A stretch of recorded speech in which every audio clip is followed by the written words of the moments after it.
I have to say this, even though it's the bad thing to say at this moment.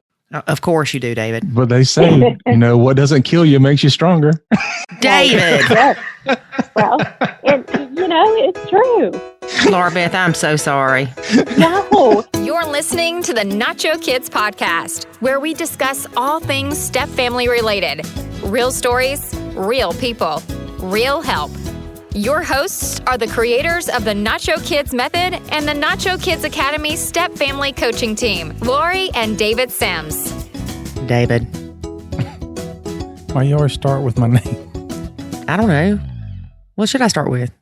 Welcome to the Lori and David Show. It's not the Lori and David Show. It is for the first few minutes. Yeah, that's true.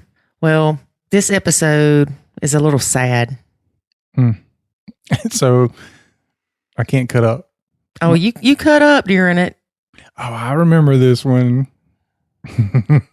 This is the one where I think that, at least for 25 to 30% of it, you sit there with your head in your hands and shaking your head at me like, I can't believe you said that. Yes. This episode is with a stepmom that attempted suicide. Mm-hmm. We had the pleasure of meeting her at the Stepmoms Alive conference.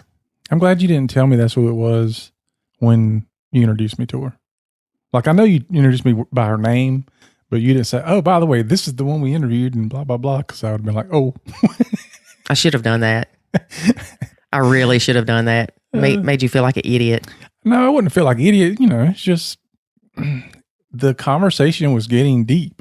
And as I often do, I, use humor to lighten the mood. Yeah, you say that, lighten the mood. It's kind of my defense mechanism. My defense mechanism. There you go. I was going to say my distraction technique, but defense mechanism is probably better. It's me going, I am not comfortable here. Let me make a wise crack. So there have been times where that is not the time or place for it, and it comes out anyway. And I left it in there. Yeah. I'm not saying it wasn't a time or place for it. I thought it was pretty funny, but because it did bring the conversation back around a little lighter. Even she laughed about it. Probably because she didn't know what to do. Right. So her defense mechanism was laughing. She's like, I feel uncomfortable. I will laugh. Which, by the way, is what you do when you get uncomfortable. When I'm scared, I laugh. Yep. Which is probably why you laugh around me so often. Because you scare me so often. Remember that time when we were driving the motorcycle and you'd laugh? Well, yeah. Going 100 miles an hour on the back of a motorcycle is just, what else you going to do? Can't cry. I was about to run out of gas. I had to get to the gas station. That's a whole nother story. I just thank God every day I'm still alive. I wonder if they call it gas station everywhere else. They call them filling station. They're probably going to call it that. Just convenience store. Or petro places. Petro fill-up stations. I don't know. Everybody's got different names for things. People always make fun of us because, we don't say mow your lawn. We say cut your grass. Cut the grass. And we don't say, water hose or whatever. We say hose pipe. Or spigot. Yeah. No, I'm talking about the hose pipe. Oh. People call them water hose. Yeah. I don't call them a water hose. I call it a hose pipe. Which is funny because it's two things, right? A hose and a pipe are same. A hose and a pipe's not the same thing. But it's a water pipe because it's piping, the water's piping through it. It's also a hose. And then the little carts at the grocery store that you put your groceries in. Mm-hmm. Buggy. Yeah. Oh, that's right. Because some people call them a shopping cart. Mm-hmm. Yeah, we just call them a buggy. Yeah. What other kind of crazy stuff do we have going on? Oh, Lord. I don't know. Pecan. Oh, yeah. Gosh, we can get all into that. It's definitely pecans. No, it's pecan pie and butter pecan ice cream. It's butter pecan ice cream. See, what else? Oh, cut the light on. Okay. I say cut the light on. And in alternative to what? Flip the switch. I don't know. Switch the light on? Well, think about it. Cut the light on. Makes no sense. Right. Cut it off. You don't cut it on. Well, That's like when people say, and you do this a lot, or you Lord. used to anyway. I don't know if you still do or not. I don't pay attention anymore. But you would What? say, You don't pay attention to me anymore. I don't pay attention to that anymore. But you would say, and I used to kid you about it. I know what you get ready to say. But you would say, I bought this offline. And I'm like, so you went to the store and got it? No, I got it on the internet. I said, oh, so you bought it online? No, I bought it offline. Right. No, how did you can't be offline and then buy something online. I bought it offline. No, you did not. If you bought it offline, that means you went to the store and you got it because you bought it offline, like off the internet, like not off of the internet, but not on the internet. I bought it off of the internet, so I bought it offline. No. Yeah. It's not. Line is not a smaller part of the word online. It's not an abbreviation. That's what I was trying to say. Line is not an abbreviation of online. Okay. I'm trying to think of other things. I like that one. That's so funny though. I bought it offline. Yeah. So you went to the store? No. I got it on Amazon. Oh, so you bought it online. No. Bought it off the internet. You know, you're not the only one. I hear people do that all the time. I bought it offline. I bought this offline. And I'm like, no, you didn't. You can't buy it offline on the internet. I wonder if that would bother you so much if you weren't an IT person. I'm sure it would. You think? Yeah. That's like, why do you drive on the parkway, but park in the driveway? Who got that wrong? I don't know who created those words. I mean, I don't know. I don't get it. And why does the freeway have toll bridges? It's not free. There's a toll. I don't get it. It's like, how can something be new and improved? If it's new, it's new. If it's new, then it hadn't been improved on. And if you improved on it, it doesn't make it new, just makes it improved. Because people aren't going to say old and improved. That would be me. Every day I'm older and improving. That's you, David, for sure. So like, I don't know. I don't get where some people get some of the things. It's fascinating to me where people come up with the wording on certain things that makes no sense, but we go with it. Well, I mean, we don't have an alternative. Do we? Do we not? I think sometimes things come into our culture, though, based on past brands. So a brand becomes so prevalent that it becomes a verb. Like nachoing. Like nachoing. And like Googling. Like that means go search something. Doesn't necessarily mean use Google, but we use that. Like, hey, give me a Xerox copy of this paper. Doesn't mean go use a Xerox machine. It just means go make a copy on a photocopier. Right. So there's all these terms that have just become verbs because the brand was so prevalent. But Xerox is not a verb. Xeroxing would be a verb. Okay. Well, I've heard people say, give me a Xerox copy of this. Okay. But that's not a verb. It's a conjunctive verb. It's not. So back to nachoing. So nachoing is a verb now, which is funny in and of itself. But yeah. But those make sense. But you're going to look down the road and people are going to be talking about nachoing and they're not even going to realize that it comes from doing the Nacho Kids method. They're going to think that nachoing is just something else. Just like Googling doesn't mean use Google to search for something anymore. It just means search for something. Go Google it. Well, when I say I Google it, I mean I Google it. Because you're using Google? Yeah. But there are people that don't use Google. There's two of them I know. Was it Google that I read an article about or Chrome the other day? And I meant to send it to you. It was like reasons you shouldn't use Chrome or... That's, they all go back and forth on that. But Chrome is by far the most used browser on the internet. But this had something to do with like privacy or something. Yeah. Y'all, there is no privacy. You carry your phone around with you. Anybody can listen. Yeah. Matter of fact, people are listening to us right now. Yeah. See? There's no privacy, people. Oh, man. Don't you love it when you're talking about something and then you start getting ads on your phone for it? Oh, my gosh. And you're like, I know I didn't search for that. How is it I'm getting these ads now? Because they hear you. Or like when we're talking about Google, sometimes my phone will light up. And if you think that we're just making up crap, we're not. Start talking about, okay, here you go. Got a good one for you. Start talking about caskets. That's not a normal everyday conversation. Start talking about caskets or funerals and watch your ads on Facebook all of a sudden have to do with caskets or funerals. Mm-hmm. I've seen it happen. It happened to us all the time. Mm-hmm. Keep telling you, I ain't searching for that stuff. It just shows up. Oh, yeah. That's a whole nother subject, David. The Russian brides keeps popping up on his phone for some reason. I know. And you know if I'm going to order one, it won't be from Russia. I know. It costs too That must much. be from you talking to Anton.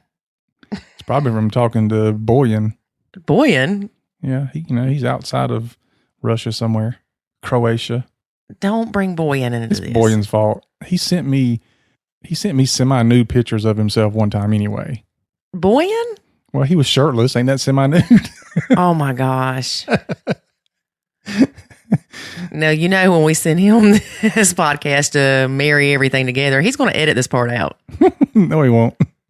He'll probably insert his own something in here. You never know. Yes. Boyan is our wonderful friend from Croatia that has worked with David for several years. And when we started the Nacho Kids podcast, I desperately needed help in putting the beginning and the ending and the intro and the outro and the ad and all that stuff together. And so he helped me and continues to help me because he's awesome.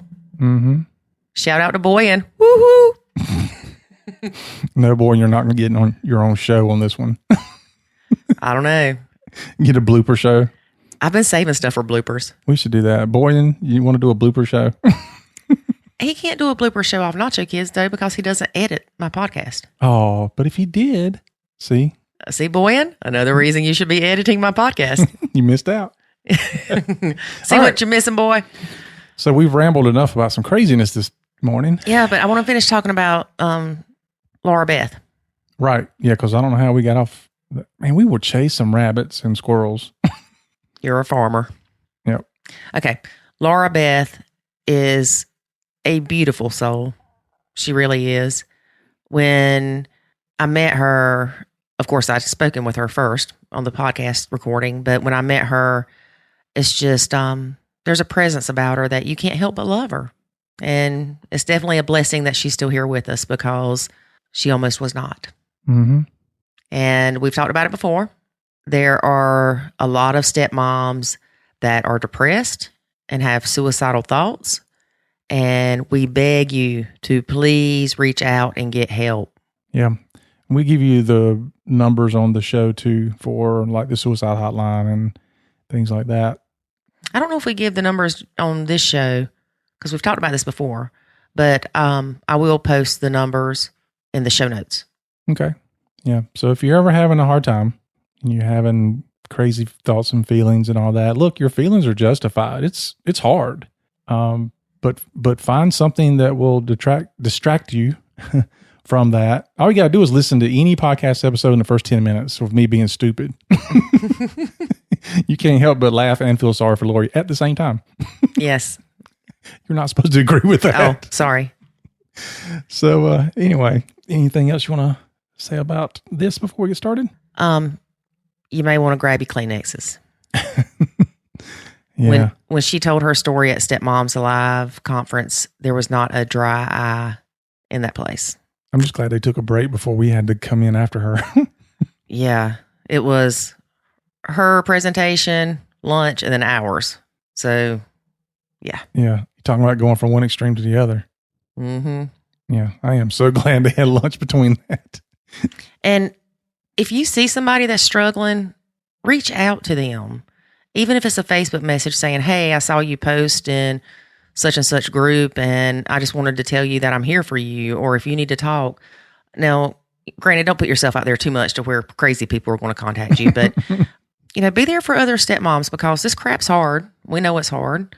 And sometimes you just need somebody to say, you know what, girl, I got your back. Yeah. And that also reminds me about how sometimes people are quick to bash other people. Oh my gosh. And look, I get it as far as people post some crazy stuff and it can sometimes ruffle your feathers, but be nice in your responses. You can disagree without being harsh. Yeah, you don't have to be hateful. Right. As Lori often says, you ain't got to be mean and nasty about it. Yeah, you ain't got to be mean and nasty. Don't be nasty. Don't be ugly. No, was that you said? Yeah, don't be ugly. Don't be ugly. That's not nice. Yep. So yeah, be thoughtful on things like that, because even though you might see it as a crazy post, somebody else, that it could be their last cry for help.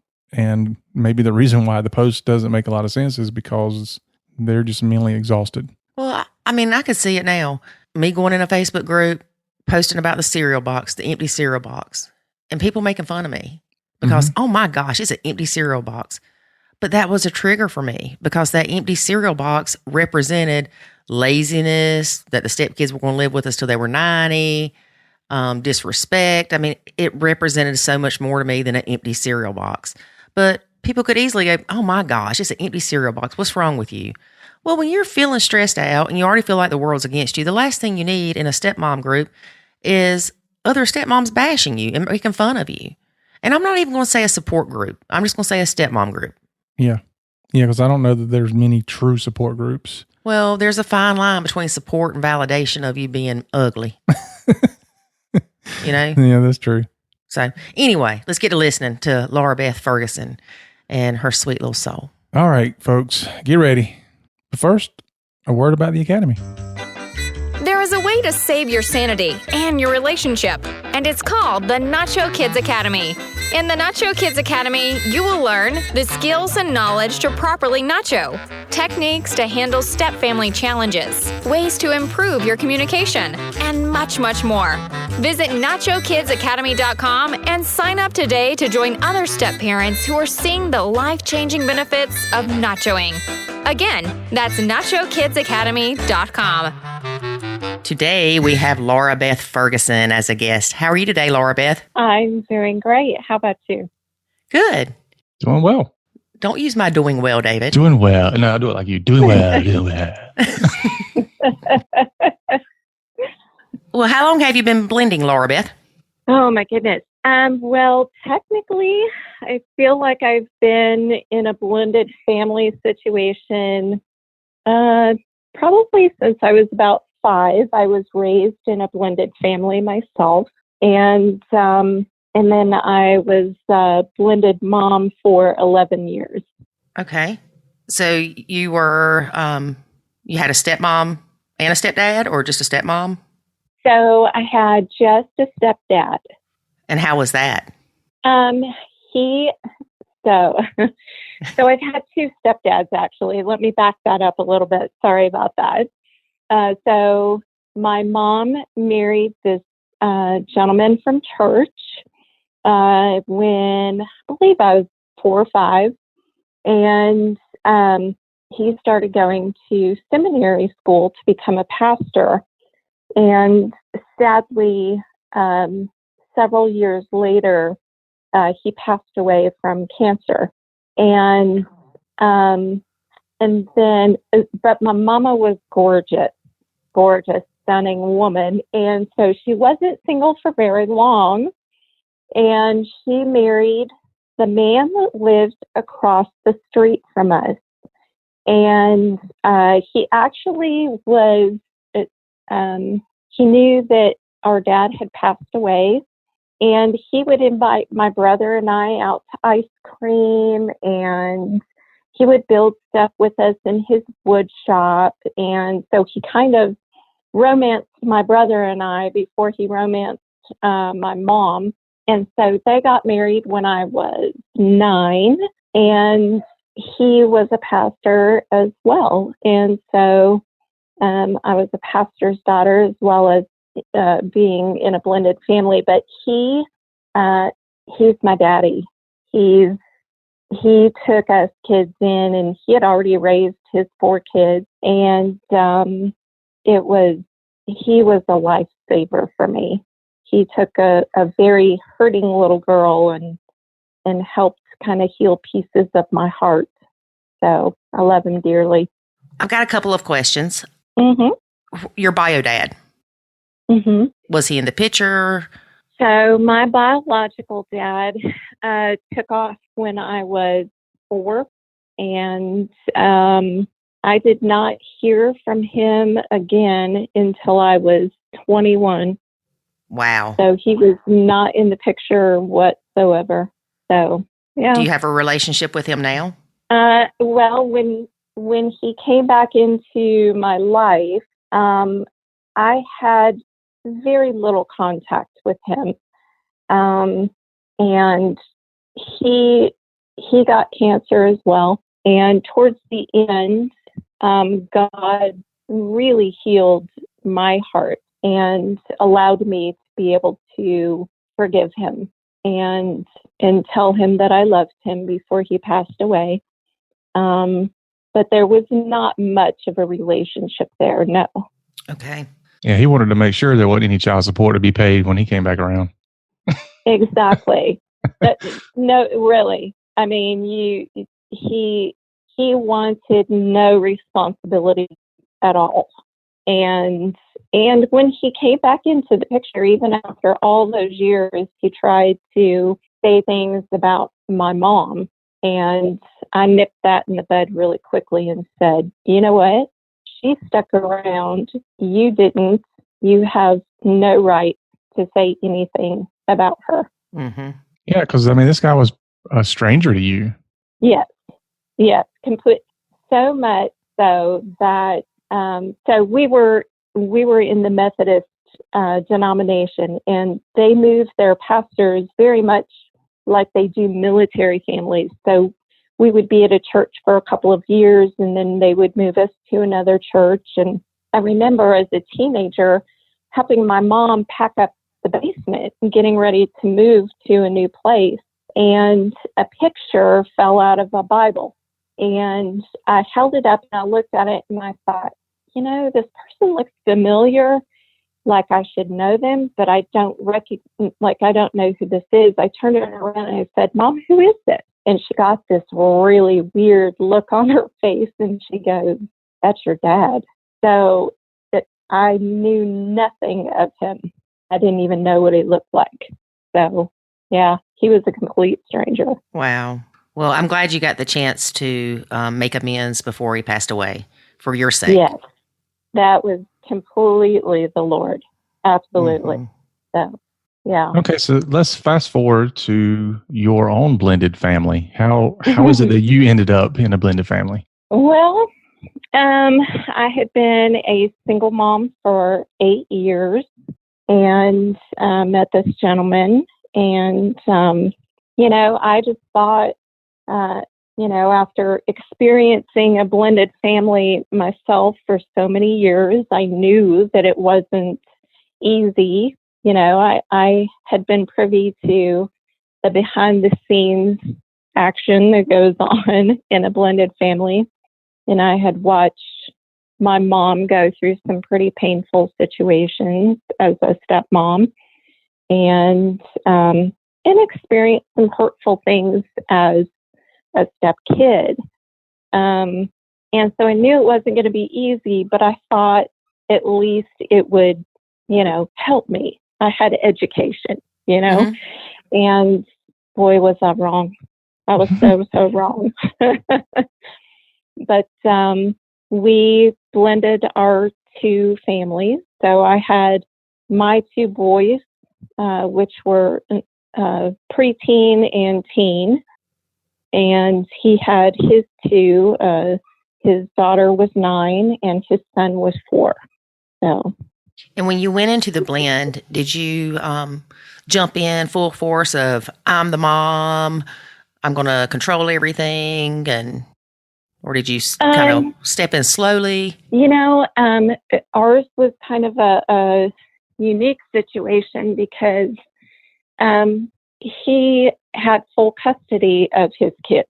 The biological mom had just completely given up her rights and walked away to do her own thing. So she had visitation like on holidays. And because we were a military family, she lived in a completely different state from us. So there was no every day or every other weekend kind of dealings. Mm-hmm. So I was really the only mother figure that they had. And the two, we were driving somewhere in the car, and this was before we even got married. And the kids from the back, his kids from the back seat said, "You're like a mom." And then I laughed and I said, "Well, I am a mom. I have, Nick and Zach." And they said, "No, you're like our mom." And complete silence between Andy and I. And I kind of looked at him out of the corner of my eye. And then they said, "Can we call you Mom?" And so it was something that they had asked for early on.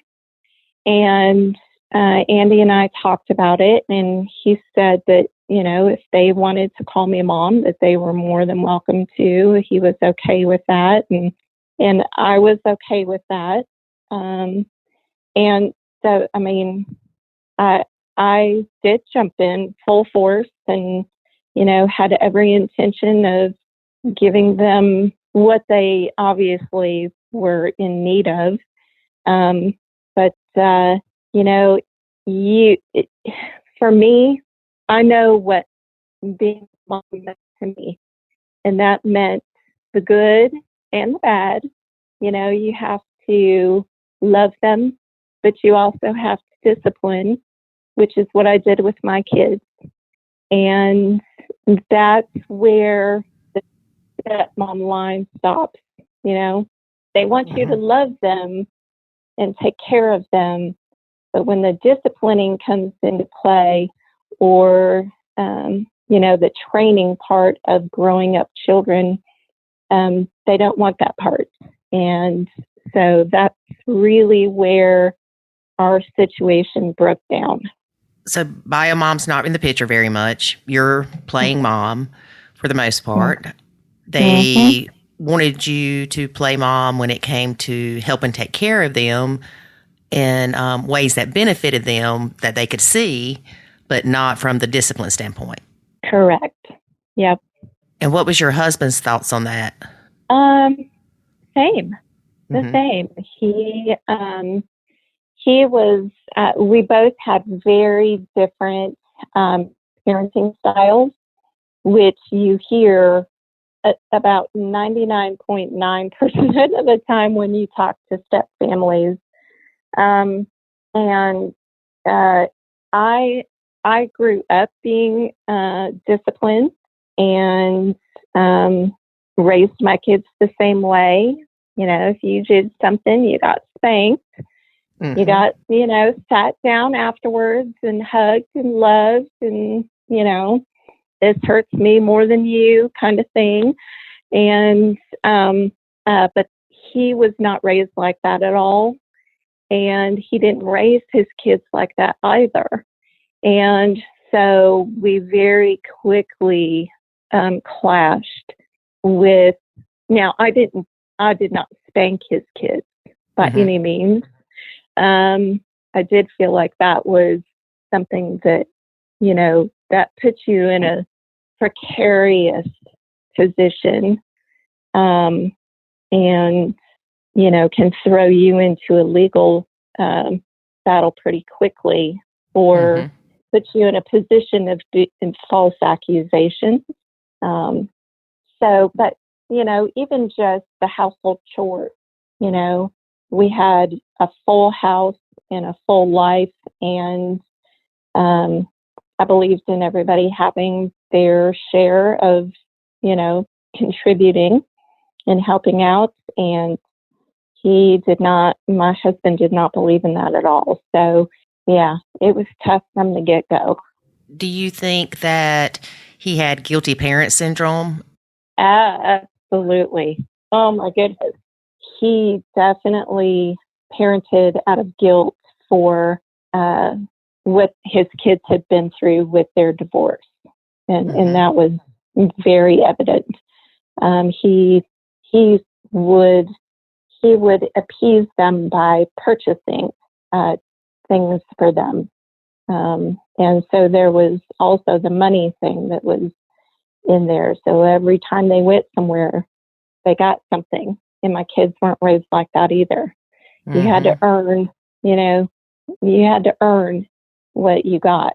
And so there were so many differences. So his parents raised him where he didn't have many responsibilities or chores and things like that too? Correct. Yeah. Was he an only child? No, him and his sister.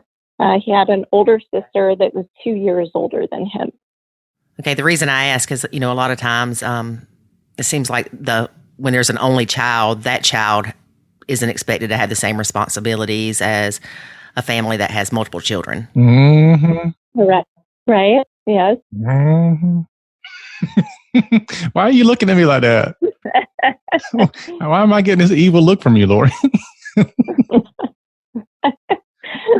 Were you an only child, Dave? No, she has an only child. Oh, gotcha. Mm-hmm. He's making fun of my baby. She's got one and I have 4. So I was just agreeing with your point, LauraBeth. That's all I was doing. I don't understand all the angry looks I get. Good grief. Yes. No, he was very much raised like an only child, for sure. Mm-hmm. Yeah. Them older children. Goodness. David. All right. So let's move away from David for a second. When did you see that you started having a lot of issues in the blend? It didn't take long. There were issues that I saw right away with the kids, with his 2 kids. His son had a problem with lying, even from the small age of 4. And he just could not tell the truth to save his life. And because of the way Andy parented, I remember less than a year of being married, his son had lied again about something, and Andy said, "Listen, if you lie one more time, you're going to have to stay behind when we go on our family ski trip." And not but 2 days later, very recently, after he lied again and got caught. And so I said to Andy, so we need to start making arrangements then for someone to watch him and keep him while we go on our family ski trip. And he's like, "What? I'm not taking my kid." Yeah, exactly. Yeah. And I said, you are perpetuating his behavior because you told him, you gave him a boundary and you're not going to follow through with it. And he said, "Well, I just can't do that." And I knew, and this child stood in front of me at 5 years old and said, "I guess I got my way, didn't I?" And it was at that moment that I knew that I was in big trouble. So, and that was less than a year of being married. It was probably a couple of months, actually. Holy moly.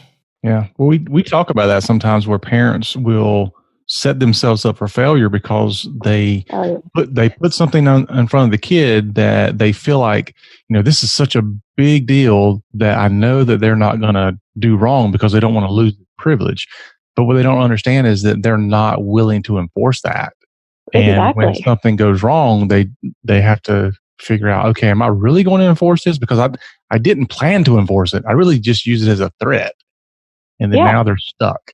Yes. And that is how Andy parented the entire time. Well, it's a good thing that Facebook wasn't really around a whole lot then, or these Facebook groups, because if you would have posted this in a Facebook group, everybody would have said, leave. Yeah. And honestly, the people surrounding me did. Yeah. In fact, the entire 11 years I was married, people would say to me, you need to be done with that.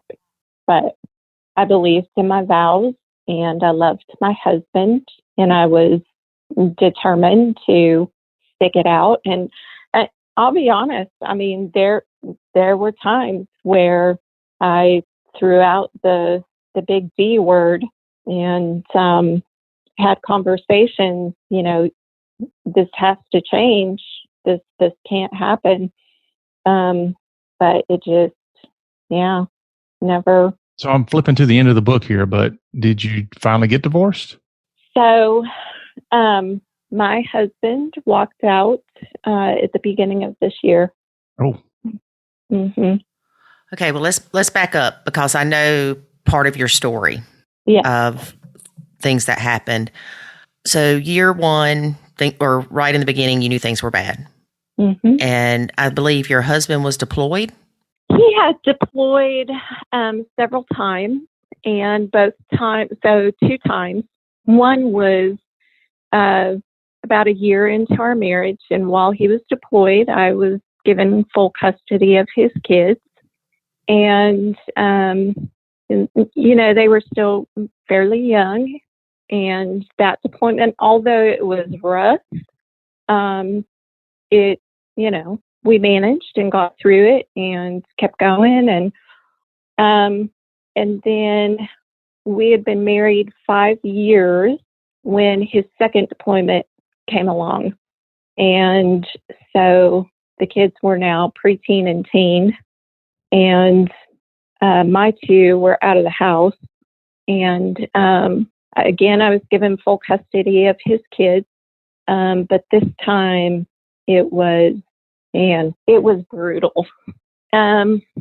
So they had gone on their summer break to visit their mom, and they left the day before my husband left for his deployment. So they all went, and then summer break was done. And when I went to go pick up the kids from the airport, they weren't on the plane because the mom had decided that she was going to keep her own kids, that they didn't belong to me. Mm-hmm. And so we went into this custody battle spanning from Texas to South Korea to Michigan. And it ended with the kids being removed by a police escort from their mom, put on a plane, and sent to me. Wow. And congratulations, you won. Right. And I'm sure you can imagine, what state of mind those kids were in by the time they got to me. Yeah, you didn't have a chance. Right, exactly. I was the stepmom stuck in a no-win situation. They were angry. They were hateful. They were scared and confused, and they took it out on me. And within 2 hours of getting the kids home, my stepdaughter snuck out of the house, went to a friend a couple of blocks away, called her mom, and accused me of being abusive to her. And that was really the beginning of just the downfall, I should say. And fear. I mean, fear just immediately came over me. I was fearful of police showing up on my doorstep with, child services, and just fearful of, how to even talk to the kids or handle the kids or anything. And at first, my husband was supportive of, me taking charge and doing what I needed to do to handle the situation. But then about, I guess it was 7 months into the deployment, my stepdaughter again accused me of being abusive. And this time my husband chose to believe her. And from Korea, he said, we're getting divorced. I'm sending my dad to remove the kids from your care. you need to pack your things and get out. I'm going to sell the house and we're done. It's amazing how people can figure out other alternatives to the kids when there are problems, but they couldn't figure out those same alternatives beforehand. Exactly. And I had begged him, over those 7 months, because I was drowning and I knew it. And I was like, please, you need to help me. I need help. But I was too scared to suggest that he send them back to their mom or, have one of his relatives take them, because then I would be the reason that he had lost his kids. Mm-hmm. And was afraid that then would bring divorce, So I felt stuck, and I was stuck. I was put in a very bad position. And so as I was packing the kids' things, getting them ready for my father-in-law to pick them up, I found a letter in my stepdaughter's drawer that suggested that she had been cutting herself. So I went to her and she showed me where she had been cutting herself. They were old. She hadn't been doing it, obviously, for a while, because they were old scars. Mm-hmm. But I took it seriously, and I called my husband and told him what I had found, and we were both, just devastated by it. And he very kindly said, "It's okay. We'll figure this out together." And I believed him. I was like, okay, that's all I needed. That was the hope that I needed right there.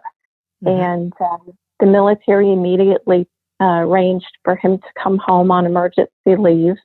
And I had a couple of friends. So my father-in-law showed up and took the kids. And two of my very dear friends came over to be with me that night. And as we're sitting at my dining room table, I got a text message from my husband as he was boarding his plane saying, "You don't need to pick me up from the airport. My dad and the kids are picking me up instead. I don't need you there." Wow. Which means there was a lot of conversation after they were picked up from their dads. And mm-hmm. Yeah. So it was like someone just walked over and flipped off the light switch in my life. Just everything went dark. All the hope was gone, and the rug had been ripped out from underneath me. And so I escorted my friends to the front door and locked the door behind them and shut off all the lights and called my kids and said goodbye to my children, and then attempted suicide. So what happened next? It's really interesting because nobody has been able to piece together all of the details. I don't know how the paramedics found me. I don't know how they even knew to find me. I don't know how they got into my house, but they did. And I woke up the next day in the hospital, angry, because nothing had changed. Right. So, and from the hospital, they sent me to a mental health institution for the next 3 days, where the psychiatrist that I met with said, "You don't belong in here. You have just suffered and have reacted from PTSD." After I told him my story and what had happened. And so they didn't medicate me. They did not, set up any long-term treatment plan for me other than that I needed to meet with a therapist and get help dealing with what I had just been through. So when you called your kids, I guess you spoke with them. You didn't leave a message. You had a conversation with them, right? I did. Mm-hmm. And did they realize that you were going to try to commit suicide? I don't know that they realized that that's what was going to happen. I think they realized that I was hurting and that I was not in good shape. So, did you ever ask them if they called the ambulance? Mm-hmm. I did. And so my oldest did not. My youngest, although he knew my phone number, didn't really know too much of this is where my mother lives, because I was in a completely different state from him. And he was still, oh goodness, was he? I forget what age he was. I think he was in college. Anyway, so I guess there was some going around and trying to figure out where I was located. And I don't know if that's who it came from or not, but yeah. So when you woke up and you were basically upset because you weren't successful, yeah. Did your husband contact you, or did you contact him? How did he find out about your attempt? One of my friends actually went to the airport and met him at the airport and said, LauraBeth's in the hospital. She tried to commit suicide. And he did not contact me. Wow. He showed up at one of the scheduled counseling sessions in the mental health place. He did show up for that and said, I'm sorry, there's nothing I can do. I'm done with her. And he was supposed to be the one to give me a ride home after I was released, but he did not. So I had to contact a friend to come pick me up. So I guess the hospital contacted him to come to that meeting? The mental health place did, the therapist. Okay. On staff did, yes. Mm-hmm. And he came and basically said he was done with you and you could find your own ride home. Yes. Yeah. How did you feel? Mm-hmm. I would think you felt the same way you did when you tried to commit suicide. Yeah. Abandoned. Yeah. Yeah. Completely left in shambles is what I felt like. I had kept his kids for him and done the best that I could. And that's what I got in return. It was hard to, I was angry because nothing had changed. Nothing had changed. I was still, could not see anything, could not hear anything, and could just feel the intense feelings of rejection. What stopped you from trying again? That's a really good question. And honestly, it went through my mind time and time again over the following, I would say, 2 months. My kids, so my oldest flew in from Japan where he was stationed, and my youngest came in from Colorado Springs, and my daughter-in-law came down from Dallas, and they helped pack my things up and moved me back to Colorado Springs where my youngest lived. And I moved into a tiny basement bedroom in a friend's house and literally just laid in bed for weeks, not talking, not eating, not moving.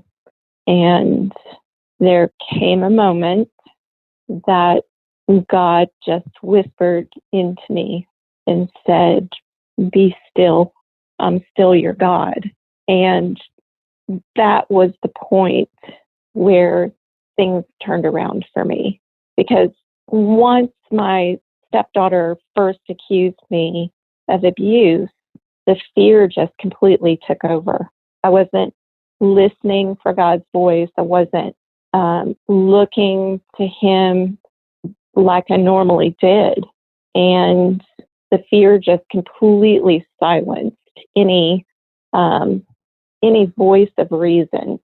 And once I started hearing God's voice again and just listening to what He was telling me and showing me, once that happened, then that's when the suicidal thoughts went to the background. Because there were times when I was laying in my friend's house that it went through my mind. Oh, I'm sure.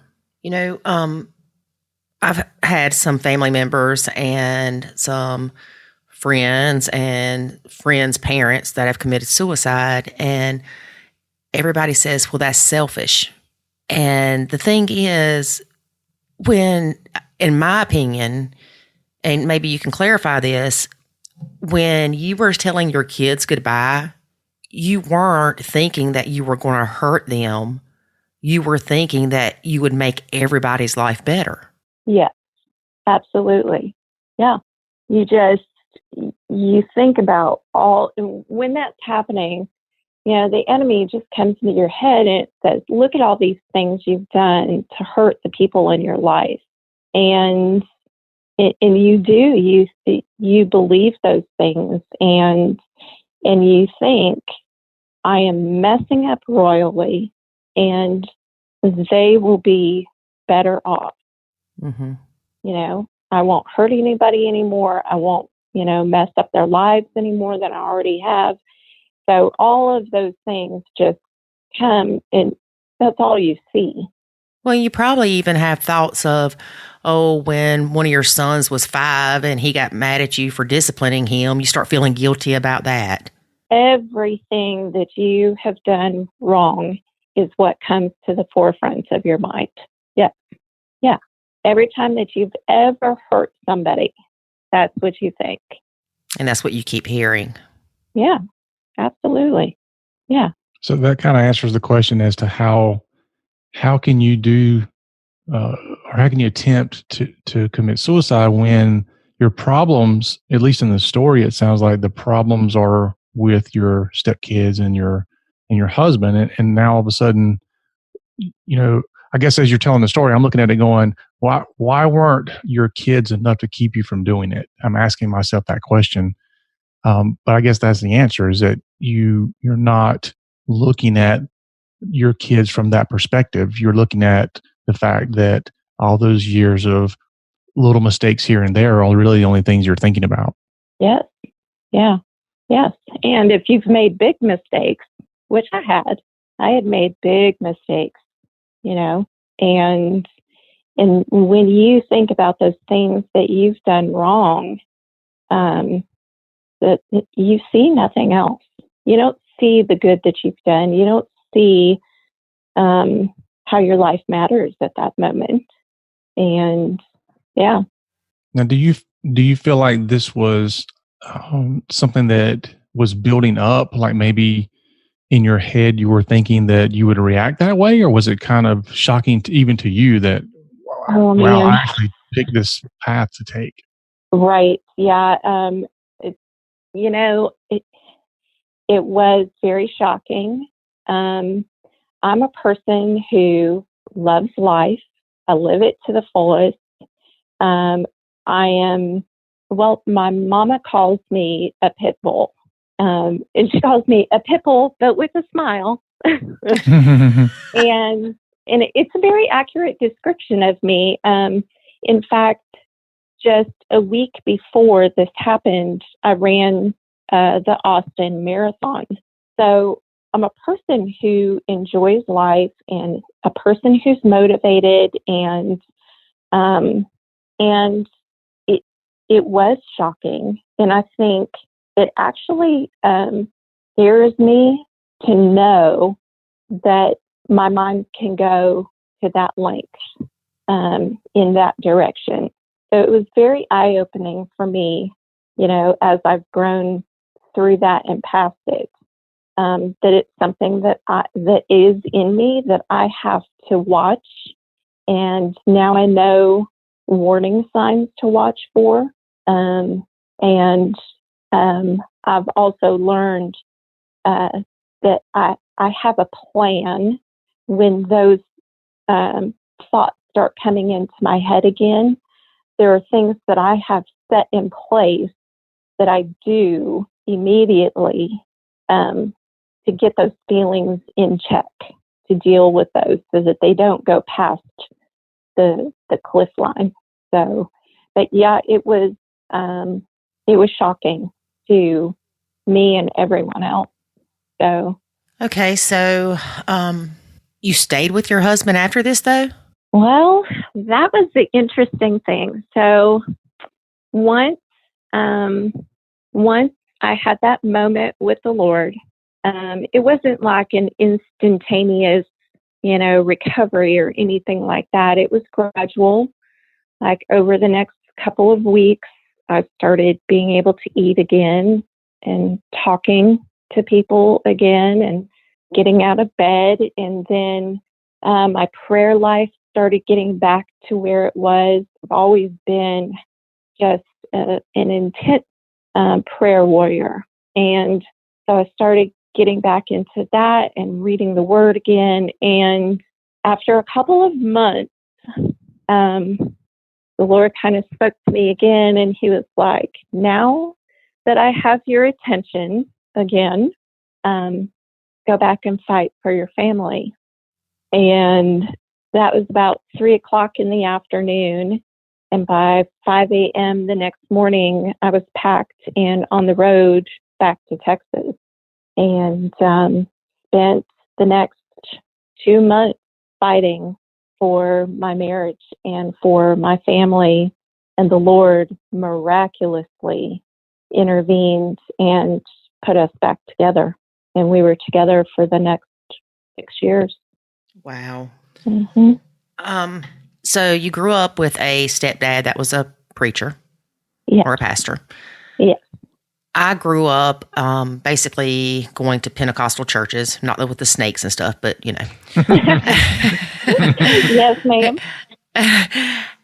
And we were always taught that if you committed suicide, you went to hell. Yeah.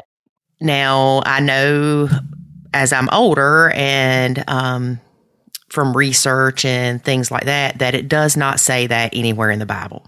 Mm-hmm. Yeah. But what were your thoughts on that? Had you been raised the same way, that suicide was like the ultimate no-no? I have been, yeah. I mean, I think anybody that's been raised in the church has been told that. And, all I know is that when I was attempting, I told God, I'm ready. I'm ready to come and be with you and experience peace in my life. And I was not thinking, okay, I'm ready to go to hell. Right. For sure. And well, honestly, if you thought you were going to hell, you probably wouldn't have attempted it, right? Right. Yeah. Right. I mean, for me, it was, I could not imagine feeling that pain for one more second, and just wanted to be with the Lord. Right. So, yeah. And, honestly, since, and I've not even thought about this until right now, not one person came to me and said, how could you do that? You were going to go to hell. So I guess I'm pretty blessed that I didn't have anyone that came and said that to me. Mm-hmm. Yeah. But yeah, that's one of the things in the church community that I think is something that we have to be more kind and loving to those people who suffer from suicidal ideation, because it's part of what keeps Christians silent when they suffer from this. And we're not helping them by shaming them into silence. So, yeah.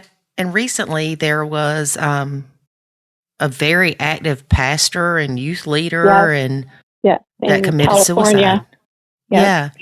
And he actually did talks on depression and suicide, right? Yes, that was one of his major platforms. Yes, indeed. Yep. Yeah, there was another pastor in California, probably 6 months before him, same thing.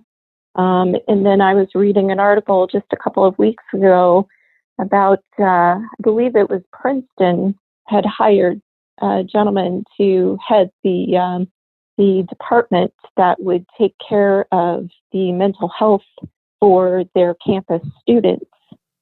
And he penned a letter saying, I just can't handle this anymore, and took his life. And we see that more and more with people that are in that community trying to help others. We're seeing it a lot. And now we're seeing it more and more in the Christian world as well.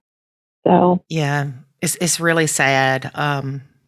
Like I said, I've had some friends that have committed suicide and family members, and it's just heartbreaking. We actually had a little girl that lived next door to us. She was 16, David?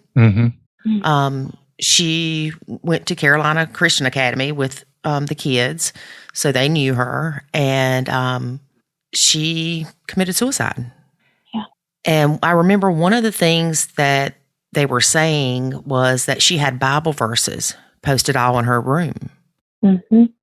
And then they talked about at her funeral how I think like 10, 15 kids got saved at her funeral. Wow. So you could see, I don't want to say a blessing out of her tragedy, but it's just really sad. And people don't get the help they need. They, like you said, they don't want to talk about it. They don't know how to talk about it.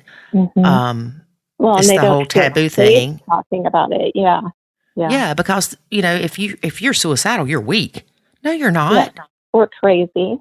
It's also something that doesn't like plop in your lap, or it sneaks up on you, and so you find yourself in a frame of mind over a period of time that you don't realize it, because the heat was turned up so slowly. You don't realize you're now standing in boiling water. Exactly. That is so very true. And the only relief you have is you feel like is just getting yourself out of there. And it very much is it is the mental state that you're in, as our pastor often puts it. The scene of the crime is in your mind. Oh yeah. And it's hard to deal with because it's an internal struggle that people can't see unless you let them in. It's easy to help people when you can see it externally, but you can't always do that. You can't always see what's happening. Absolutely. Yeah. Yeah, that's very true. So I now speak for the American Foundation for Suicide Prevention. And one of the things that we say is that, when someone commits suicide, we look for an event. Like, had somebody looked at my situation, they would have said the event was my husband saying he was done with me. But when you look behind the scenes, what research shows is that there are a combination of factors that play into it. Usually depression, like some kind of a mental disorder of some kind, and something like childhood trauma, or something that had happened early on in their lives. And then, this other event happens, and it's like this perfect storm. They all converge together, and that's when you see the breakdown in a person. So we can't look for just an event. It's a convergence of things that have happened to this individual over their lifetime. So, yeah, because people want a why. Why did she do this? And with that why, it's not, well, she went through 20 years of this. It's no, what specifically caused her to do this? Exactly. Yeah. People want the easy answer to make it make sense in their heads. And it's not the case. You can't get an easy answer for it. Well, obviously your friends that you pushed out the door that night never thought you were going to commit suicide or try to commit suicide, or they would have never left. Correct. Yeah. Well, they probably left because she asked her to. I mean, you're like, I just need some time alone, and they feel like they're doing what you want, which is just giving you your space. Right. But if she had shown suicidal tendencies prior to that, more than likely one of those friends would have been like, no, I'm not leaving you. Exactly. Well, and they did push back on me because they knew I was in a pretty bad state, because I'm normally a very happy person, and they knew I was hurting, and they begged me, please let us just stay the night with you. No, I had literally made up my mind. I made up my mind. I very calmly took them to the door and said, no, I need you guys to go, because I knew what I was going to do. Wow. And yeah. When you got the text message saying that he didn't need you to pick him up, is that when you knew what your next thing was going to be? Yes. Yes. I was already hurting beyond what I can accurately put into words. But I was holding on to that little piece of what he had said. It's okay. I'm coming home and we'll figure this out together. Yeah. And then once he removed that, it was like everything went dark. Everything. Did he ever apologize for not, for believing the stepdaughter, or for not being supportive of you after your attempt? Or no. Did y'all even ever talk about it? He refused to talk about it. I asked him to go to a counselor with me, and he said no, that it needed to be left in the past where it was. So even after you got back together, he was not very supportive of you? Correct. But you kept pushing to keep your family together. Yes. Yeah. And then you said the beginning of this year, he just left? So when we got back together, my stepdaughter was just, her rebellion against it was just reached way new heights. And we would literally be standing, her and I, like in the kitchen together. And she'd be talking to me, and we'd be laughing and joking. And she would be on her phone texting her dad in a different room of the house saying, I thought I told you she's not allowed to talk to me. Oh my gosh. It was bizarre. It was bizarre. And I had, at that point, I stepped completely back. The kids were completely, all decisions were with him. And she then started taking it out on him. And there came a day where she and my husband got into a big argument, and he packed her bag, took her to the airport, and put her on a plane and sent her to her mom. And we didn't hear from her for 4 years. Not one text message, not one email, not one phone call. And he blamed me. It was my fault that he lost his daughter. Yep, that's what I was almost going to say before you said it was, I'm sure he blames you for that. Yes. Yeah. Even though I had nothing to do with that fight, I was not involved in that argument whatsoever. I had no part in his decision to put her on a pack her up, put her on a plane, nothing. But it was my fault that he lost his daughter.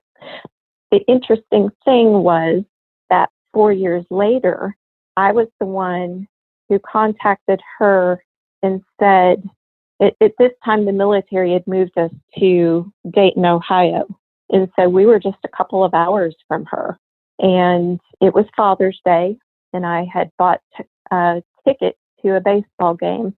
And I contacted her, asking her if she would meet us at that baseball game to celebrate Father's Day with him. And she showed up.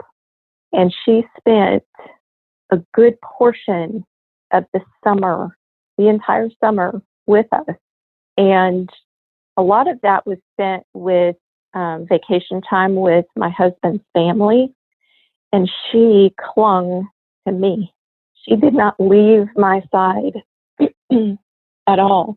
She confided things in me that she wouldn't tell any of the other family members. Sorry, frog in my throat. And at one point during that summer, he did turn to me and say, "This has to be redemption for you." That was the only recognition that he gave me, that he saw that I did not do the things that she said that I did. Right. So do you feel like over those 4 years she grew up and realized, the mistakes that she made and the lies that she told and felt like that she needed to? Well, I think she, over the years, she knows that what she did was wrong, but she has certainly not grown up. After that, at the end of that summer, we had purchased a car for her.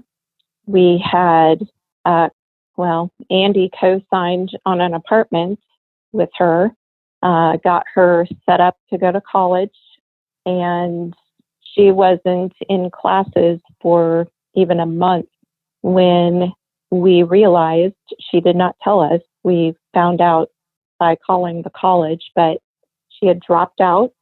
She had left the apartment that we ended up paying the rent on the next year. She lost her car, got it repossessed. She was bouncing from home to home. And she got pregnant. And I was the one that she contacted first. She didn't contact her mom. She didn't contact her dad. She contacted me to tell us she was pregnant. And I don't know, maybe a month or two later, she contacted us again to tell us that she was no longer pregnant. And, she would come into our lives and then she would disappear. And then she'd come into our lives and then disappear. Well, the next time she came into our life, she was calling us from jail. And so growing up, no, I don't think she grew up at all. And now she is pregnant again, and still no guy in the picture. He told her he wanted nothing to do with it. And as far as I know, she's due to have her baby at the end of this month. So when she came back around after that Father's Day, you had to have had probably your guard up with her. Mm-hmm.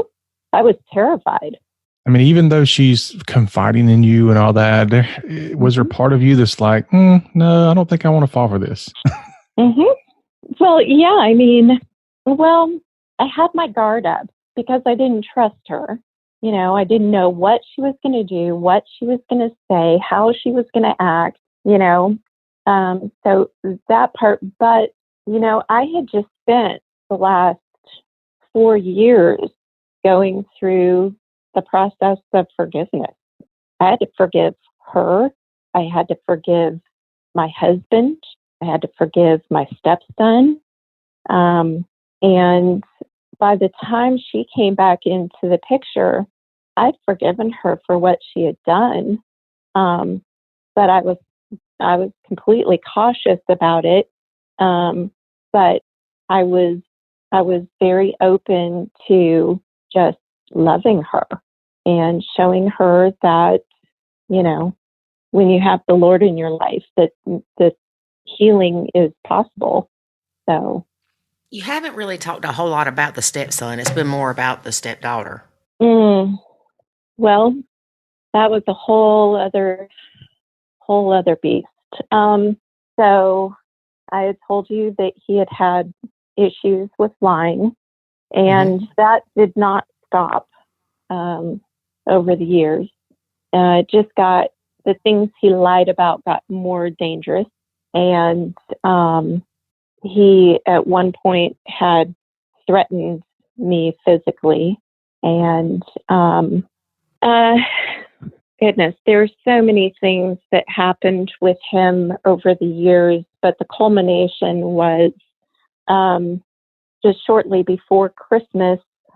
We opened the door to find a police detective standing on our doorstep and to tell us that he had been accused of rape.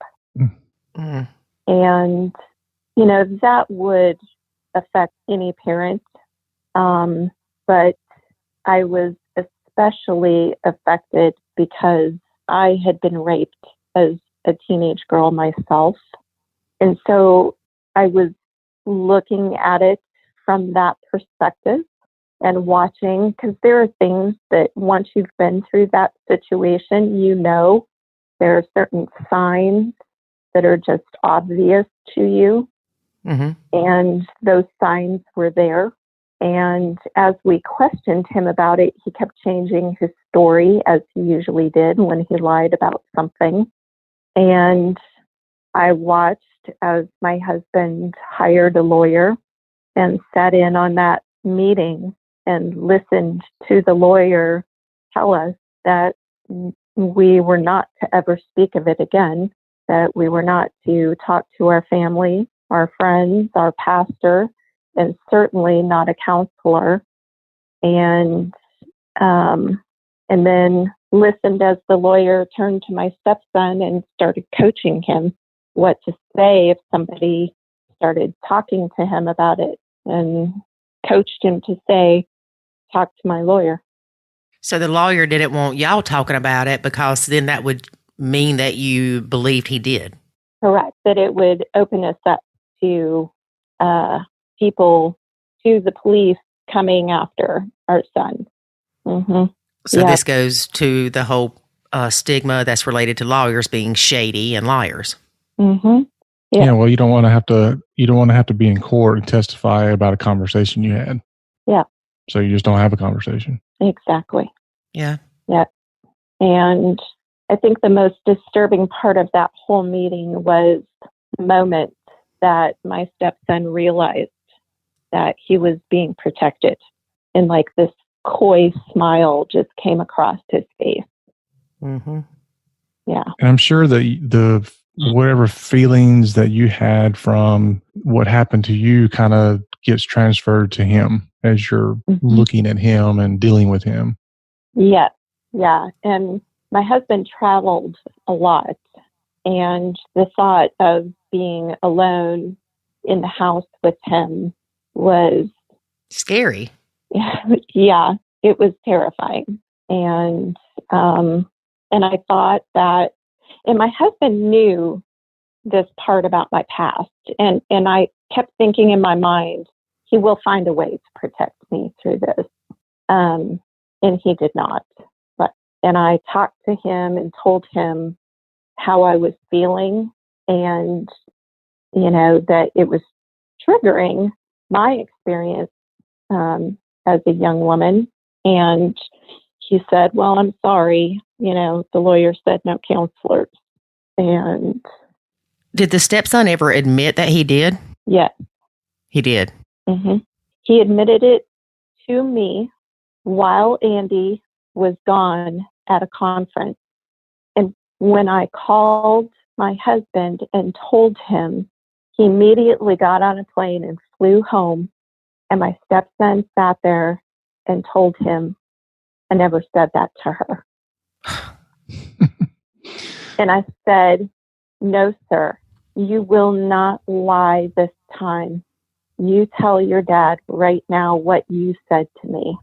And he did finally tell his dad, yes, I did tell her that, but I lied. So even his lies have lies. Right. It was just a world of crazy.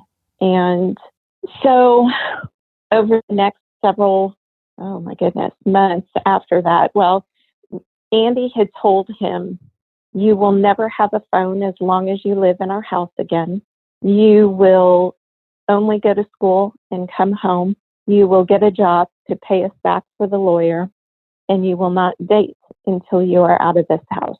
And I was great with all of those. I'm like, yes. Well, as per usual, empty threats.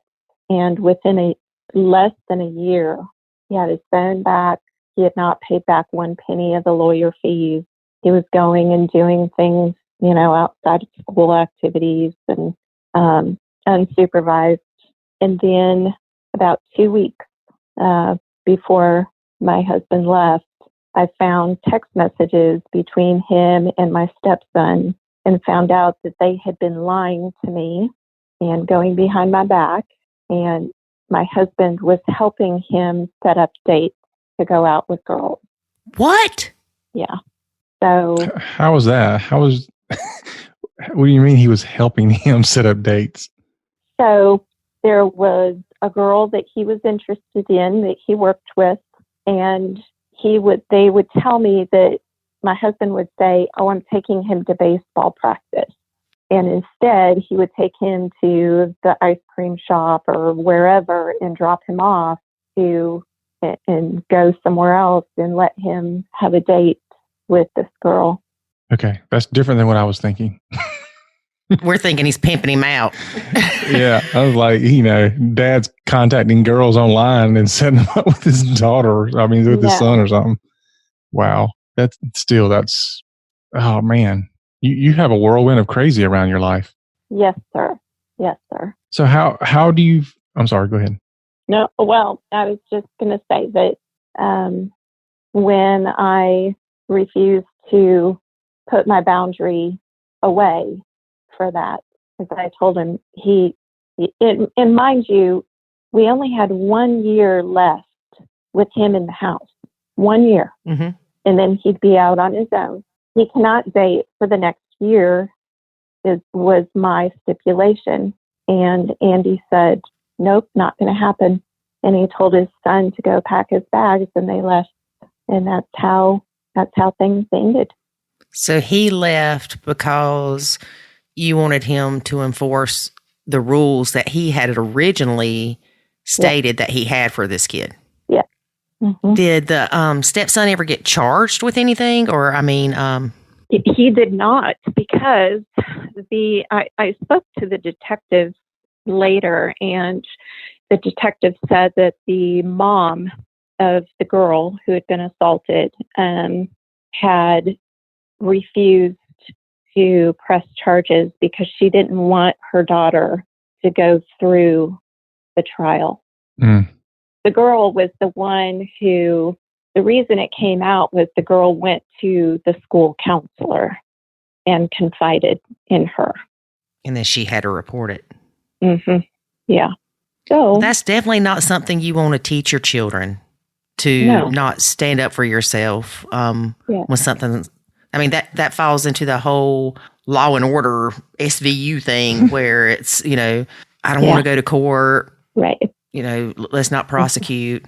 Mm-hmm. Absolutely. Yeah, because then you're victimized twice. Yeah.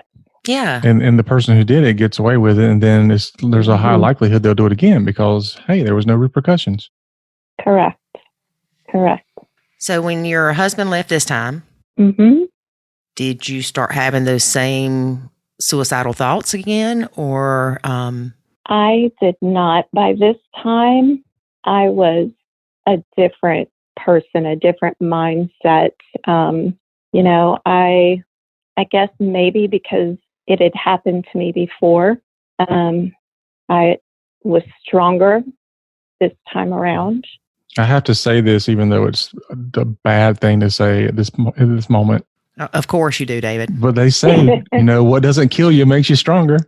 David. Yes. Well, and, it's true. LauraBeth, I'm so sorry. No, you don't have to apologize. I mean, he's saying what everybody else thinks, So, but it's true. I mean, the Lord absolutely, I'm a fighting, tenacious person anyway, but that it just made me an even stronger person. And people have been shocked, I guess is the only word I can say, at how resilient I've been coming out of this. And first of all the glory goes to God, for sure. He has carried me through every single step of what has happened. And he has taken care of me just amazingly this year. So, but, there have been moments that it's been lonely and hard, and the abandonment kind of overwhelms you. But like I said, from the first time, I've been able to identify those things when they start creeping in, and I just use the plan that I have set in place and use those resources, and they help tremendously. So let me ask you this. When your husband said absolutely not, as far as the stepson dating and things like that, did part of you think to yourself, is this really worth losing my marriage over? No. Or were you just, gung-ho on no, these need to be boundaries that are enforced and I am not wavering?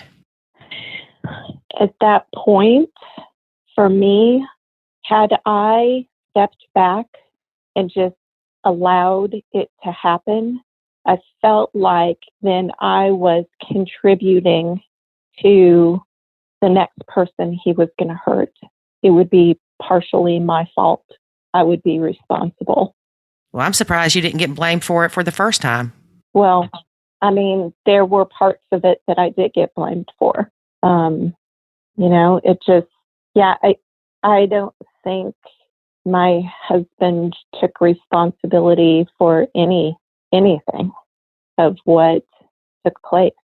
And that's okay. You know what? That's between him and the Lord. I know the parts that I have to take responsibility for, and believe me, I did so many things wrong.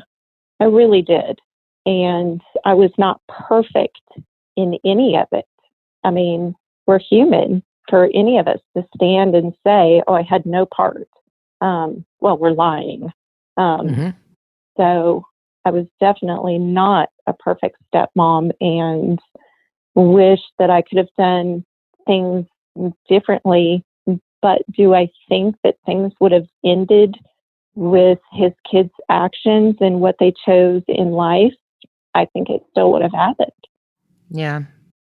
You bring up a good point that I think people often miss, is that everybody's life is different. And when we look at the overall, general 30,000 foot view of what's happening, oftentimes people can say things not realizing that there very much is a fact-specific determination about how you handle something.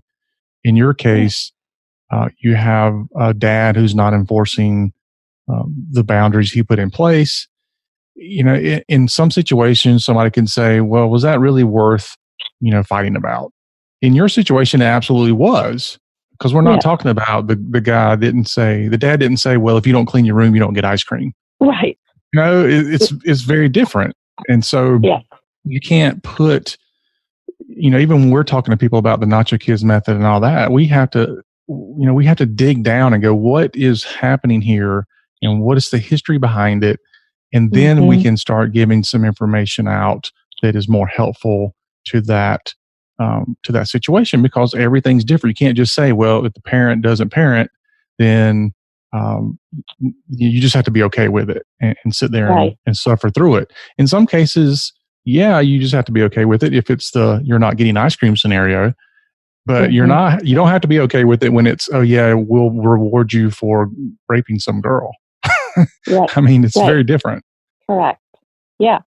I mean, and you know, those were the things that went through my mind, even when they were little.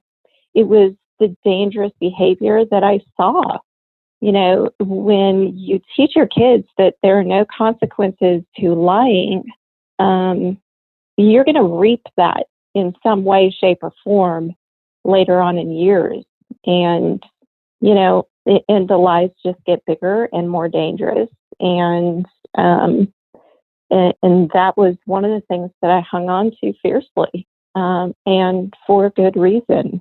And so, you know, there are some battles that you do need to pick. And as Laura Petherbridge says, a hill to die on.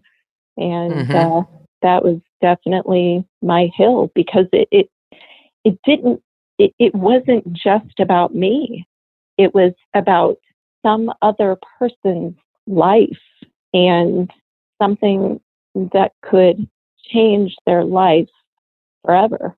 And I could not be a part of that. Yeah. And I have a feeling that stepson is going to need his dad to bail him out a lot more in life. Yeah. And as was shown with his daughter, he will pay the bail. Mm-hmm. Well, if it was my daughter he was messing with, stepson probably wouldn't be around much longer. Right. Right. Yes, indeed. Absolutely. Well, I want to ask you a few things to how we can help other stepmoms that are going through things. We see it all the time where the stepmoms are accused of being abusive or accused of neglect even. And even if they're not, just the stress of the blend creates depression and suicidal thoughts. Yes. So you had mentioned warning signs to watch for. Mm-hmm. Are there kind of generic warning signs that we can tell people to watch for themselves? Oh, yeah, definitely. So watching for behavior changes, like for me, you know, I'm a happy person and I enjoy laughing a lot, and I enjoy, I'm a people person. And so anytime you see someone that's typically happy, that is sad all of a sudden and is not wanting to spend time with their friends, that's a warning sign. Giving up things that they enjoy doing. Like for me, I was a runner, and stop running, or, you know, other things that they're passionate about that they just drop. Mm-hmm. Those are definite warning signs. Listen to how they're talking. The words that they use are so indicative. If they're using all-inclusive phrases, I will never, you know, or I'm always, those kind of all-inclusive use of words is a pretty clear sign as well that someone is depressed. So someone sleeping all the time. Or it can be the opposite too. Someone that is, you know, suddenly has insomnia. So there are pretty clear telltale signs to watch for. Right. And I know one of the things we were talking about, the negative thoughts that just kept invading your mind when all this was going on. And one of the things that we try to emphasize and teach people in the Nacho Kids Academy is the negative thoughts. You may have heard of Dr. Daniel Amen. Mm-hmm. I talk about him a lot with his ants, automatic negative thinking, and how you have to be deliberate in your thinking, or if not, these negative thoughts will just infest your mind. Yes. So so incredibly true. And that's actually one of the things that I have in my plan of action. That's the next thing I was going to ask you is what's your plan of action, or what could we tell someone to have as a plan? Yeah. So that's one of the things that I do. I have a collection of devotional books, just the daily little, kind of paragraph type things that are, quick to read and just bring good things into your mind immediately. And it doesn't have to be a devotional. I know so many out there are, not Christian based or faith based, but there are other books that you can buy that have just little positive thoughts for the day. And when my mind gets dark, I should say, I immediately go to those and just start filling my head with good things, positive things. And I have picture boards up in my house too, like just cork boards filled with pictures of my family and my friends and fun things that we've done together. And it's like a board of smiles. And so I look at those and I see the good things in my life. The other thing is when someone is suicidal, they are going to isolate themselves. And so I make sure that I call one of my friends or my family and tell them, hey, my head is there. And they know when I say that. They know exactly what I mean. And I have in place that if I get really bad, I'll invite someone to come over and stay the night with me. So, yeah. Yeah, and that's very important. I even tell people, you were talking about the devotional books and positive thinkings.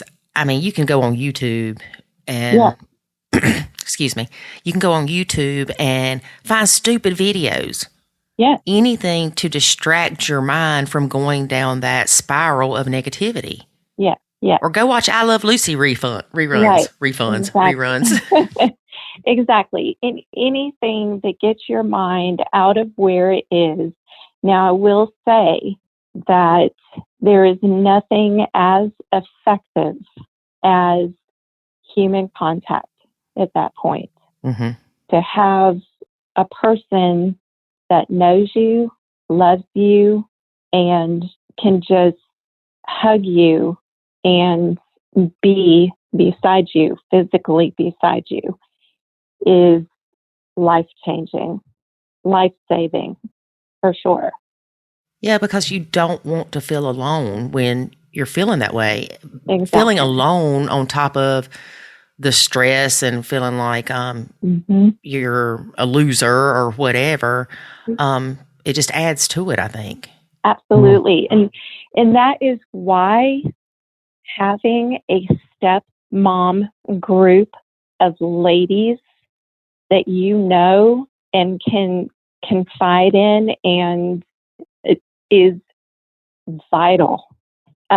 I cannot stress that enough because, you may have friends that aren't stepmoms that support you, but they don't understand like another stepmom understands what you're going through. And finding, Mel and I call it your tribe. Find your stepmom tribe is no joke. It's vital. It's life-changing. It is healing for the soul. And it helps keep you going in those moments when you hear somebody else say, oh yeah, I know, I get it. Yep, this happened to me too. Then you don't feel like you're crazy. You don't feel like you're a failure because you're not the only one. Exactly. I do want to bring up, before we let you go, there, of course, is the suicide prevention hotline. Yes. And we'll provide those numbers and information in our show notes. they also have an online chat that people can go to so they don't have to call if they don't feel like talking to somebody. Yeah. And then there's also the crisis text line That's right. where you can text home to numbers based off if you're in the United States, Canada, or the UK. And we're going to provide those. Golly. We're going to provide those numbers too. And I'm not trained in any of suicidal prevention things, but if anybody wants to reach out to me, they can. I'm more than happy to chit chat. Yes, me and to say stupid things. And they can reach out to me as well. I would be more than happy. Yeah. Well, that part about the human touch and, just having somebody just to hold you, hug you, or just tell you it's going to be okay. I mean, there's so many studies about the physiological changes that happen in the body with human touch. I mean, everything from what happens in the brain when somebody touches your hand or gives you a hug, all the way down to, they've studied babies who've had a lack of human touch and how they have tons of issues and health problems and all that because of that lack of human touch. It's super vital to have that. Absolutely. Yes. So quit telling me to stop touching you, Lori. Well, I remember after my mom died and after my sister died, David would try to comfort me, and I automatically push him away because I don't want to cry. And once somebody hugs you and you're already sad, or even if the old lady at church puts her hand on your back, I mean, it can just start the waterworks. Oh yes. So definitely human touch is so important. Yeah. Yeah, it is. And David, they don't mean that kind of touch. Are you sure? LauraBeth, say something real quick to get it, change the thought process. Well, I don't know. I'm talking about a lot. No, y'all are, here's my thought on that. Y'all are lucky. Y'all are fortunate to have each other. Yes, we are. We are. And honestly, if you would have been in a Facebook group or my Facebook group years ago when your husband was not being supportive of you, I would have told you to leave. And I don't really tell people that. I tell them to fight and to work for their marriage, and don't even use the divorce word. Don't let that be an option. But girl, he didn't have your back from the beginning, and it just makes me sad. Yeah, it makes me sad too. I mean, and honestly, had he not walked out, I'd still be there fighting. Of course you would. I'd still be fighting for the marriage, and I'd still be fighting because I literally had a countdown on my phone. How many days left until Ethan was going off to college? Because it gave me hope. This is how many days I have to fight for. And I would have stuck in there. I would still be fighting for it. But but then when Ethan drops out of college because, he'd be back. I know. Exactly. Yes. No, he'll be locked up because he'll be around all those girls and no supervision. Yeah. I need to get one of those apps. Right? No. We talk about people having those apps all the time, and we're like, they act like when the kids turn 18, they're just going to magically disappear. Right. Yeah, absolutely. I mean, his daughter is, kind of case in point, but, she's out of the house and still needing to be rescued and pulled out of her bad decision. So, it still stays. Until they have a life-changing moment for themselves, they have to make that choice to live their life in a better way. They'll keep coming back. So I take it you have no interaction with the stepkids now? I do not. And you're not happy to report that my children are happy, healthy, functioning members of society. So they are both doing very, very well. So Good. Great. Mm-hmm. You found that peace finally. Yeah, absolutely. As you know, like I said, the Lord has just walked me through every single second. And I am resettled in God's country here in Texas. And my business is doing well. And God has opened the doors for speaking, not only for the Step Family Conferences, but for the American Foundation for Suicide Prevention. And it's, I'm using what has happened in my life and using it to help other people. And because otherwise, what's the point, Mm-hmm. Mm-hmm.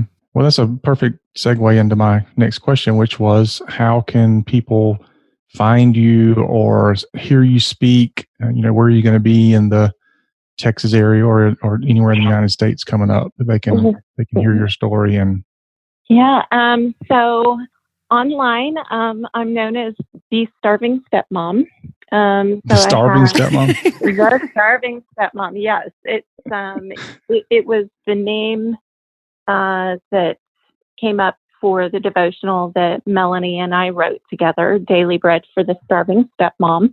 Mm-hmm. And you can find that book on my website, thestarvingstepmom.com, and you can order it off of there. And so you can find me on my website. I'm on Facebook and Instagram and Twitter. And I do respond to the people that message me, and we'll have a full conversation with you. And then my next speaking engagement is in Lehi, Utah, and that's going to be a Step Family Conference along with LauraBeth Ferguson, and you can find that on Facebook as well. Stepmom Glow Up, GLOWUP. And then, of course, we have the conference coming up here with Stepmoms Alive here in Austin, January 16th, 17th. And you can find that information if you want to register for that. You can find that on Stepmoms Alive. And then I do various speaking whenever it comes up here in the Austin area for the suicide prevention. So, yeah. So if there's an organization that wants you to come speak, you'll do that as well? Absolutely. Absolutely. And you just find me my webpage there, and it has my contact information, and I would be more than happy to come and speak. All right, great. And you also, you said your business, is your business the Stepmom business?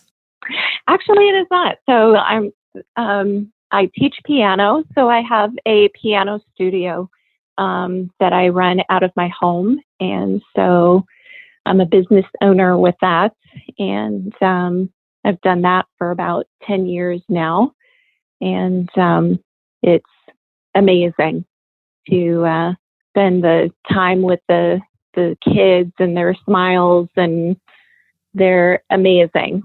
And yeah, I'm very, very blessed with that. Yes.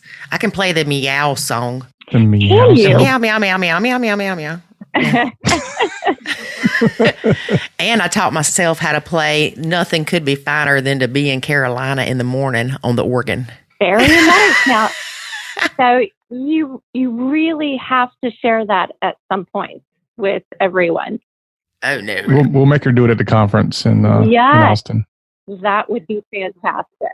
Better practice that, girl. No, you'd have better luck getting me to sing on the Good Ship Lollipop. Oh, now, I think we would take that too. I think y'all would just take whatever.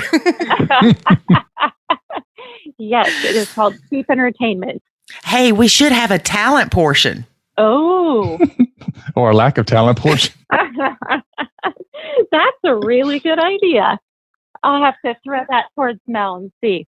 Yeah, I'll bring my hula hoop. Yes, ma'am. Bring it all. Your Bring hula it hoop. all. I want to see that. You better have EMS on standby.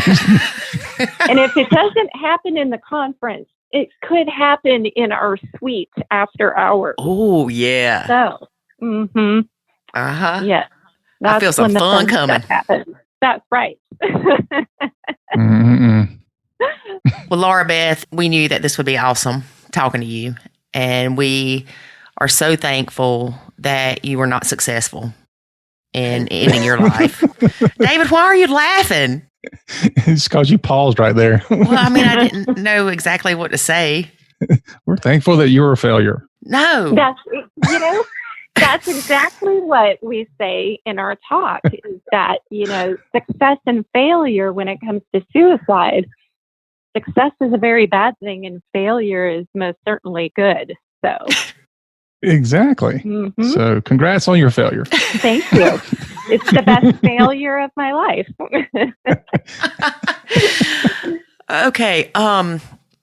So we really do appreciate you sharing this because, as we mentioned before we started recording, that we do see a lot of stepmoms that are struggling with this, and we need you to help. So, in the way Dave would say it, good thing you ain't dead. Well, it's my honor, really. It's a privilege that God would take something so incredibly hard and painful and turn it around to be able to speak into somebody else's life. And it's humbling for sure. Yeah. I'm sure it's not always easy to talk about.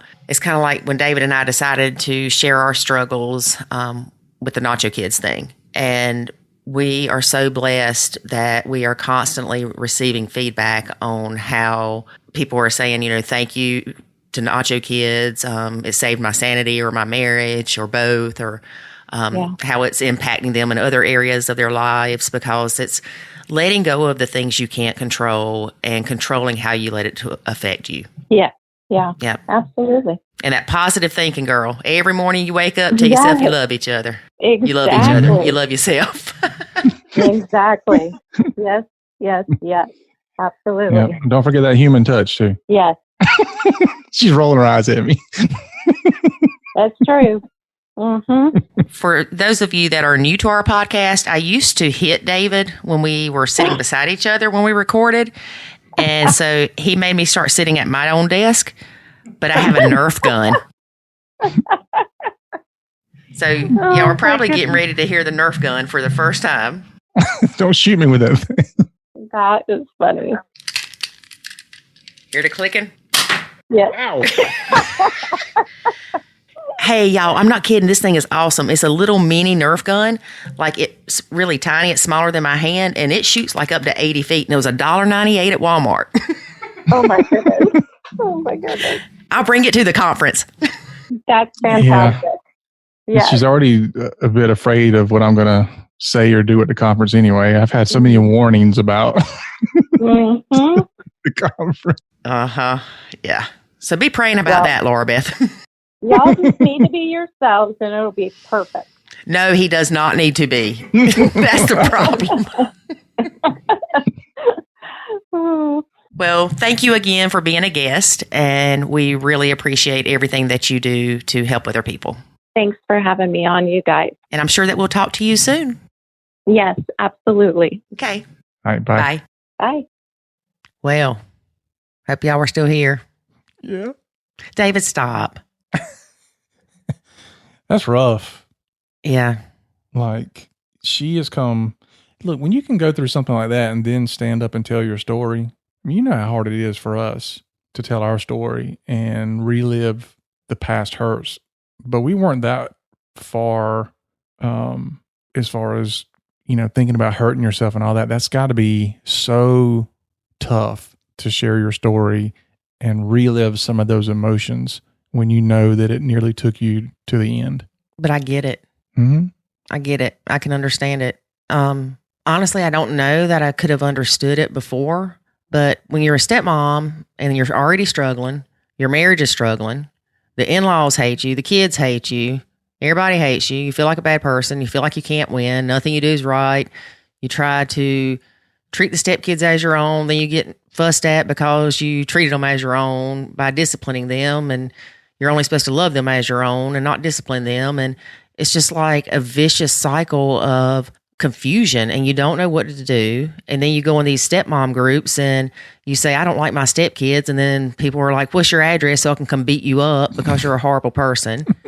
And, the support is lacking, to say the least. I had written a blog back in November of last year about stepmom struggles. And for that blog, I did a poll in our Facebook group. I think I left it up for like 24 hours or something. And it was really sad and eye-opening to see that the results of the poll, there was anxiety, depression listed, suicidal thoughts, being withdrawn, feeling alone, feeling hate, lots of stress. There's so many feelings associated with being a stepmom that are negative. And the last thing that they need is somebody else saying, you're a bad person. Yeah. You don't need validation about the negative things, which is often what happens in step families. And sometimes we hear those things, even though that's not what's being said. We talk about this a lot with people we're coaching, where you say one thing, but the person hears something totally different. Like I do with you. Well, no, not like that. Only you can do that. No, you literally, I'll say one thing and then you come back and go, did you say this? And I'm like, that is nowhere near what I said. No, what I'm talking about is when somebody says something like, you might say, there's still dishes in the sink. And what I hear, even though I heard you say that, what my, mentally and emotionally I'm hearing is, you're a crappy parent and your kids won't do chores and they suck and blah, blah, blah. It just, you hear those things in your head. And I don't think people put a lot of thought into what they're saying and then how that other person is going to take that, internalize it, and then start adding a lot of labels to it, which is very damaging to themselves. Right. And that's why the number one rule of nachoing is to say nothing negative to or about the stepkids, because the bio parent is going to get defensive. Yeah. And if you skirt around saying something negative, they're still likely to get defensive. But if you flat out say, you lazy youngin' didn't do the dishes, how do you think they're going to respond to that? Yeah. Well, not only that, but when you do finally get to the point where you're not saying those types of things, people will reflect what you did in the past. And so you might start nachoing and then decide you're going to say something like, the dishes didn't get done. But what I remember is that 3 months ago, your response was, your sorry kid didn't do the dishes again. And so even though you've changed your tone and even though you changed what you said, I'm still filtering it through the past hurts and the past pains and the past experiences. So is there any use for people to change the way they ask? Oh, absolutely. Because what you have to do is you have to start rebuilding the past that you created. And of course, you don't change the past, but what you're doing is you're starting to redefine how the new way that you're approaching things is. And it's like when you start building trust in a relationship, you don't start out with having ultimate trust of somebody. It starts out where you have a certain level of trust, and then it builds over time. And if something happens where some of that trust gets lost, then oftentimes you can build it back. But it's the same principle, is that, you could treat me a certain way for a while and it might be positive or negative, but you can change the way you start treating me. And then the way I start viewing that moving forward takes on a whole new meaning. Well, the reason I ask that is because a lot of times we'll tell stepmoms, don't tell dad their kid didn't do the dishes. Just say, hey, honey, when you get a chance, can you do the dishes? Mm-hmm. Because really, you're pointing out subconsciously, maybe, I don't know the word I'm looking for, that their kid didn't do the dishes. Yeah, without saying it. Right. And you still may get, if it's the first time you do it, you still might get the same reaction from him. And it certainly depends on how you say it. Because if you go up to him and you say, the dishes didn't get done again, or something like that. Well, that's why I said you say, hey, honey, can you do the dishes? Yeah. Or I always like using the phrase, can you help me? Right. Because people like helping other people. They like feeling like they're being helpful for the most part. So that often is a phrase that gets people to do things to step up. Right. But then the stepmom goes, help me do the dishes. They ain't my dishes. They're everybody's dishes. They're helping me. You helping everybody. Yeah. Well, yeah. You can play that game or you can play mine. David lives in his own sandbox. I'm just saying. No, seriously, it does come across differently when you say, hey, can you do the dishes versus, hey, can you help me and do the dishes? Mm-hmm. So, well, what it does is it takes, when you hear that, you hear that this is not my responsibility, but I'm going to help somebody do it versus pushing it on them. Now, over time, you can start changing that, but that's where you have to really learn how to understand where you are in your blend, what challenges you have, and how you should approach those things. And how you approach it today is not necessarily going to be how it's approached 6 months from now. And it probably wasn't how it was approached 6 months before now. So it's always changing, which is why we always tell people when they're in the academy, we have to gauge where you are. We have to keep track of that, what's going on. And dynamically, we have to coach you on what's the best next step to take. And oftentimes the hardest part is just figuring out where you're at initially so that we know which way to go. Be like, I'm in this mess. Mm-hmm. Yeah. No, have to be more specific than that. Yeah. Because sometimes people will, tell us stuff or even post stuff. Like in the Facebook group, I was trying to help a lady the other day and her whole post is all about how she's not nachoing. And then, her husband's not parenting. And so I replied back to her and I was like, well, it sounds like, your husband needs to step up and be an active parent. And she's like, oh no, he's a super active parent. I'm like, that goes against everything you just posted. Well, once again though, even though she posted that, she doesn't want you telling her that her husband's not doing something right. No, probably not. Yep. She gets defensive. And she can, but I'm not here to coddle people. Right. But I'm not mean either. Sometimes the funny part about coaching is that oftentimes people hear us tell them something they've already heard from somebody else. And sometimes the somebody else they heard it from is their spouse. And we're not telling them anything different. It's just that because it's coming from somebody else, now all of a sudden it's like, oh, wow, wait a minute. We've coached a lot of people where they'll say, I don't understand why my significant other is doing X, Y, and Z. And then they'll say something like, they said that they just were stressed out and didn't know what to do.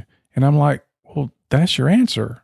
They're telling you they don't know what to do. They're paralyzed because they just don't know. They're stuck.